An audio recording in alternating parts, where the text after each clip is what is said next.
Good morning. My name is Leslie Simpson. Good morning. My name is Justila Simpson. Good morning, ladies. Thank you all so much for taking time out to be a part of our Mother's Day special here at Hilliard Chapel A.M.E. Zion Church. We are talking about life, love, faith, and hope. As mothers, we want what is best for our children. Parenting is an awesome responsibility, and as we know, there are no instruction books to help us on this journey. And so today we just want to talk a little bit about who you are and about motherhood and just being mothered. And so my first question for us today, and my question is going to be addressed to Justila, the daughter. Can you tell me what makes you proud of your mother? Oh gosh, where do I begin? I think when I think about my mother's childhood and the fact that she was void of her biological mother because she died when she was 5 years old, but of course she was raised by her grandmother and by aunts, but still for her to not have that connection with her biological mom and for her to be just such a superb mom, it just blows my mind for her to be able to do that. Amen. Thank you so much. So, Mom, we want so much for our children, as I said before. Tell me, what do you think has been the hardest thing about mothering Justila? Oh my goodness. I really can't identify the hardest thing because Justila was an answer to a prayer. My husband and I had been married 12 years and we were told we could not have children. And I was 7 months when I discovered I was pregnant with Justila. So when Jay was born, I gave her back to the Lord. And I can only remember 1 year of having difficulty, and that was probably her 10th grade year when she turned 16. There were so many things going on that her friends wanted to share, and I had to constantly remind her that I was not her friend's mother. But other than that, it has been a wonderful experience. I can't think of a day that I don't thank God for entrusting her life in my hands. Oh my, amen. I know in our household, well, let me go back. When you think about what you were saying about Justila was an answer to a prayer, can you tell us how did she get her name, the connection with that testimony? I can.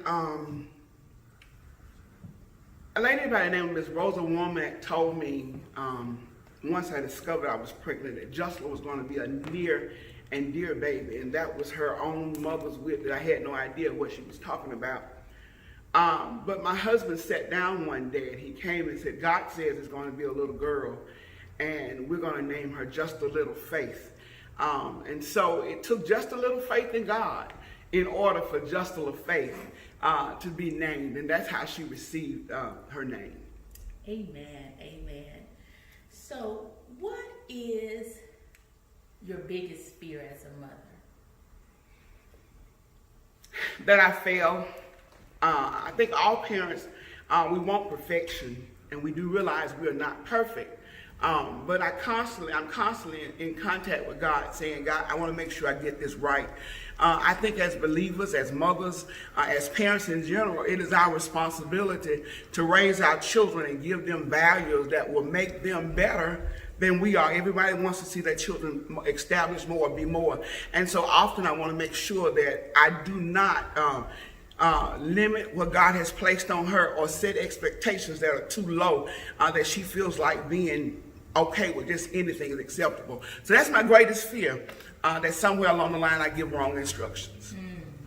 I'm sure, yes, as mothers, as parents, period, we don't want to give the wrong instructions, but we trust God Yes. to help us with Yes. the instruction making. Well, Miss Justila, I know when in our household, my children, I will say when they do something wrong, I say, well, they're your children. And when they do something good, I say they're my children. So tell me, are you more like your mother or like your father? And would that be the truth if they were asked the same question?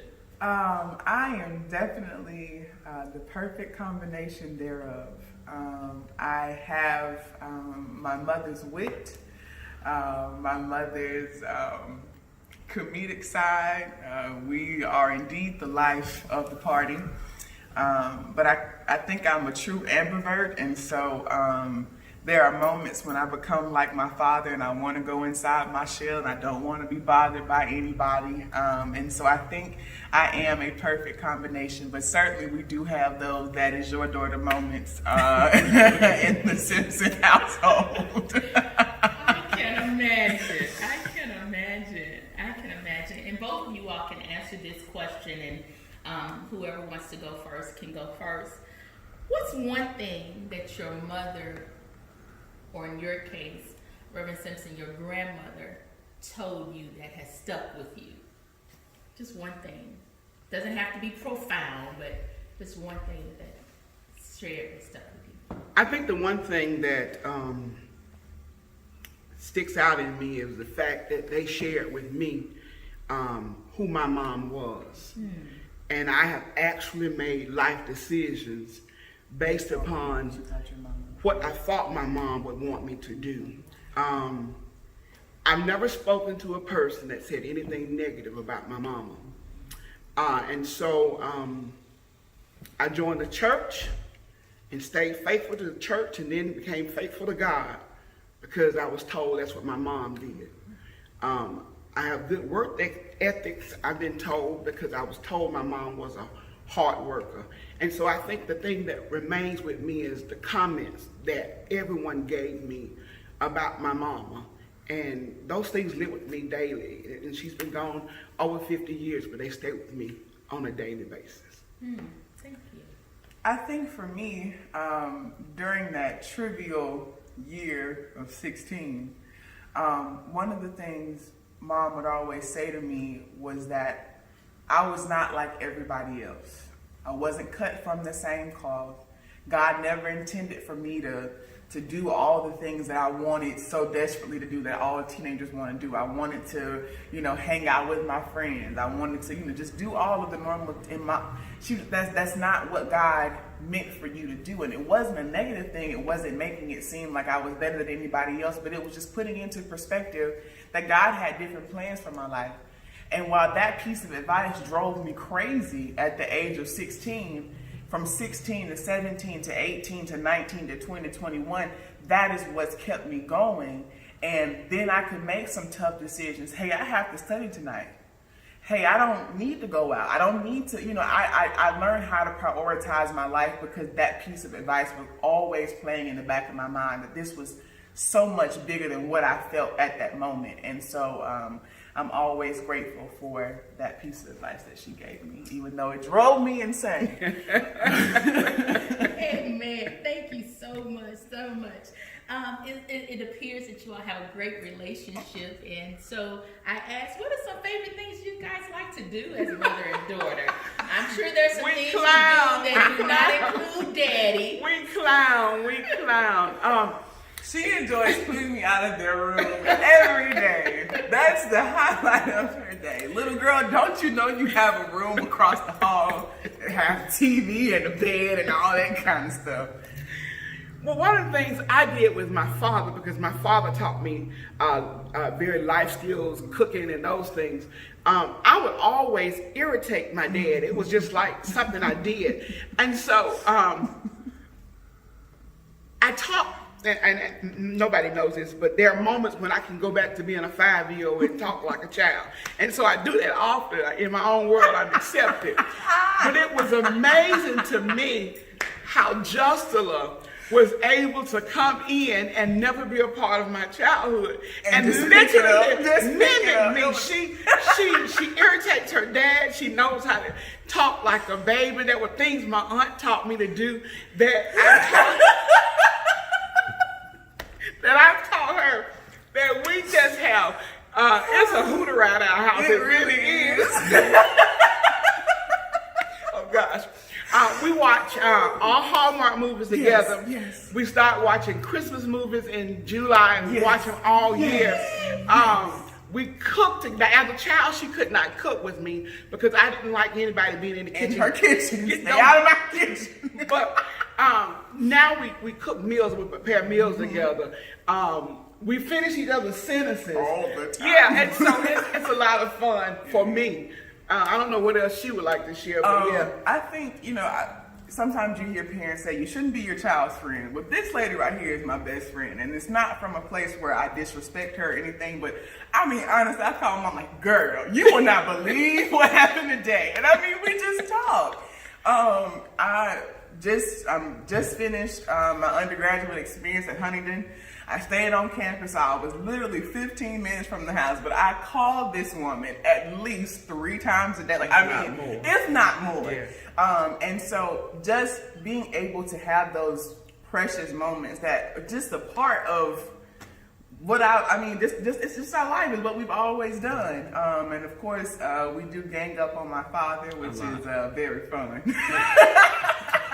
I'm sure that makes for good household fun. I'm It sure does. it For us does. anyway. For us anyway. Coming back to a serious note here, Reverend Simpson, what legacy do you hope that you have instilled in Justilla, whether it is for her to when she becomes a mother or just in life? What is it that you hope that she has taken away from your nurturing spirit? Of course, the first thing I would hope that she understands the importance of a relationship with God, and that she would never lose that. No matter how dark the night, it's important that she realizes that God is in control. I guess the next thing that I would want her to do is that I would like for her to be a strong African American woman. What you believe in, stand up for it. And as you're standing up, please don't forget to help somebody else. It's important that as mothers and especially as women, we look out for each other. There's no time for bickering or snickering or being jealous or envious of anything like that. I want her to know that she really is her brother and her sister's keeper. And it's important that whatever career path she goes down, whatever direction God takes her in, that she remembers that the same people that were here from the very foundation that helped her along the way, when she's in a position, she should be able to be a blessing to those people and to others, and always be true to herself and to God. Amen. Amen. So that takes care of our hope and our faith part, but can you add to that? What would you share with her and to any new mom to be, or those who are thinking about motherhood, or women in general, about love and life? Life is what you make it. If life gives you lemons and you choose to be sour, it's on you. But if you look at the other side and realize that when you squeeze the juice and add just a few minor ingredients, it can turn that sour lemon into something great. Lemonade. That's right. And so I would want you to understand the importance of loving others. But you can't love others if you don't love yourself. Amen. And you can't love yourself if you don't love God. I would say to a mother that is, or a woman that is inspired to be a mom, there's more than one way to be a mother. At the point of my thinking that I would never become a mother, certainly I had thought about adoption, but God did answer my prayer. But share moments with them, teach them things. There is no handbook for it. There's no right or wrong. I can remember taking Jocelyn to the pediatrician.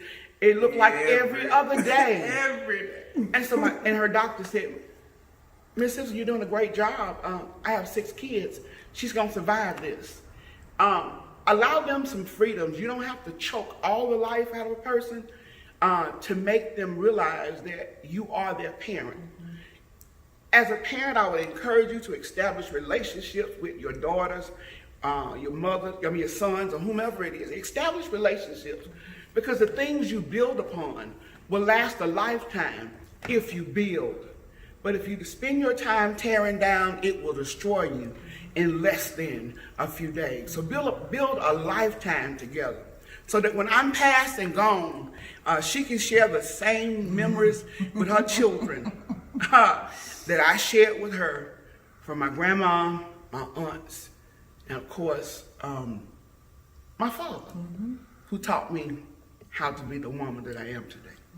Amen. Yeah. And as we prepare to close out this segment, one word that describes your mother, and Reverend Simpson, one word that describes Justila in this season.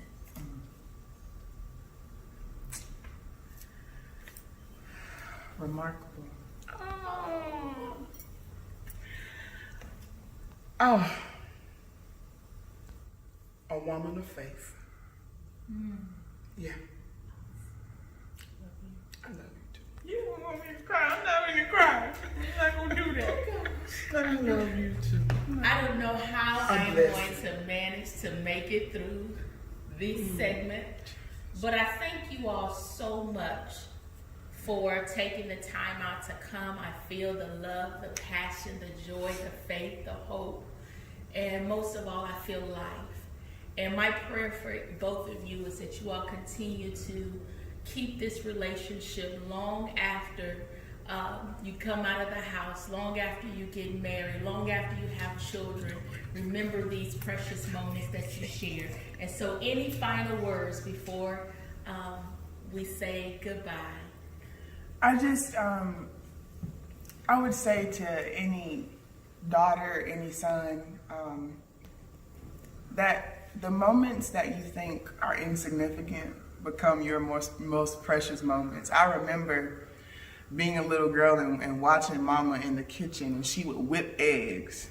And in my mind, I thought that was only something mamas could do, because the way she could just get a bowl and just whip them so fast. And I remember the day that I whipped the eggs that way myself, and it was like the most monumental moment in my life. And so hold on to those moments, because they become the moment that you treasure the most. Amen.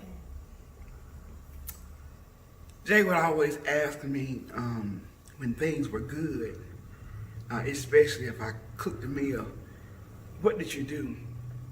And I will always say the secret is love.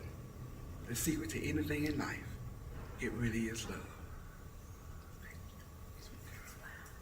Thank you all so much. Be blessed. Thank you, Reverend Simpson. Thank you, Justila Simpson. Be blessed and happy Mother's Day to both of you. Thank you. Thank you for having us, and happy Mother's Day to you. Thank you.